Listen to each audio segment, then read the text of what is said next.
ఈ 10 సంవత్సరాల్లో ఎన్నో జరిగినా కూడా ఏ ఒక్క రోజు కూడా ఏ ఒక్కరి ఫోన్ కూడా సీజ్ చేయడం జరగలేదు. ఈ రోజు ఎందుకు చేస్తున్నారు? ఇది వచ్చి 100 రోజులు కాలేదు.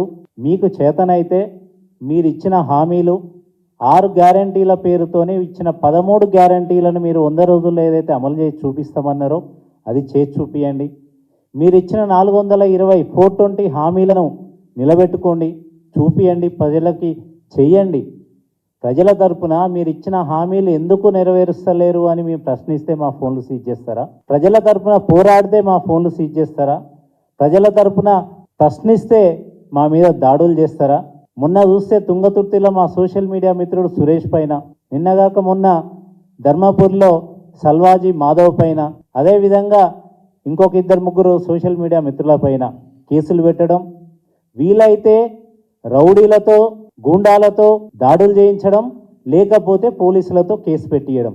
ఇది ఈరోజు జరుగుతున్న ఇక్కడ కాంగ్రెస్ ప్రజాపాలన ఎట్లుంది అనేది మీరు అర్థం చేసుకోవచ్చు. ఒక పక్క మోడీ పైన మీ నాయకత్వం ఢిల్లీలో ప్రజాస్వామ్యం లేదు అని పోరాటం చేస్తుంటే ఇక్కడ మీరు అదే పని చేస్తున్నారు కదా, మీకు ప్రశ్నించే హక్కు ఉందా ఢిల్లీలో మోడీని?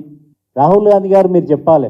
ఈరోజు మీరు ఢిల్లీలో ఏమైతే చేస్తున్నారో, దేని మీద అయితే పోరాడుతున్నారో అదే పని మీ పార్టీ ఇక్కడ చేస్తున్నది కదా. 10 సంవత్సరాలు ఎప్పుడైనా జరిగిందా ఇటువంటిది? లాకప్ డెత్తులు, దాడులు, గూండాయిజం, కబ్జాలు, సోషల్ మీడియా పోస్టుల పైన కేసులు, దాడులు, జర్నలిస్టుల పైన దాడులు. ఈ ముఖ్యమంత్రి సెక్రటేరియట్లో అడుగుపెట్టిన మొదటి రోజు నుంచి కూడా జర్నలిస్టుల పైన దాడులు జరుగుతున్నాయి, యూట్యూబర్ల పైన దాడులు జరుగుతున్నాయి. ఒక్కసారి కూడా ఎవరు స్పందించలే? మీకు దమ్ము ధైర్యం ఉంటే, మీకు చేతనైతే రైతులకు నీళ్ళు వస్తలేవు, రైతుల పొలాలకు నీళ్ళు వస్తలేవు, అక్కడికి పోయి మాట్లాడండి.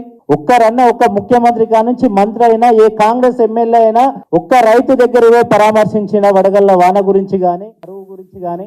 ఈ చిల్లర పనులు మానేసి మాకు ప్రతిపక్ష హోదా ఇచ్చారు ప్రజలు, ప్రతిపక్ష హోదాలో ప్రజల తరఫున ప్రశ్నించే హక్కు మాకున్నది, అదే పని మేము చేస్తున్నాం.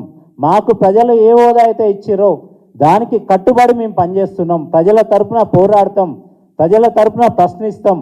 ఈ దాడులకి, రౌడీజానికి, పోలీస్ కేసులకి భయపడేటోళ్ళం కాదు. ఈ సందర్భంగా ఒక రాష్ట్ర కన్వీనర్ ఫోన్ సీజ్ చేసి భయపెట్టాలని చూస్తే ఏదో social media, BRS social media సైనికులందరూ భయపడతారు అనుకుంటే మీ పొరపాటు అది. ఎవ్వరు కూడా భయపడరు. ఇంకా రెట్టించిన ఉత్సాహంతో మేము మీ పైన పోరాటం చేస్తాం. ఖచ్చితంగా మీరు ఇచ్చిన హామీలన్నీ నెరవేర్చే వరకు కూడా ఖచ్చితంగా మీ మీద ప్రశ్నిస్తూనే ఉంటాం, ప్రజల తరఫున పోరాడుతూనే ఉంటాం. ఇలాంటి చిల్లమల్లర వాటికి మేము భయపడేటోళ్ళం కాదు.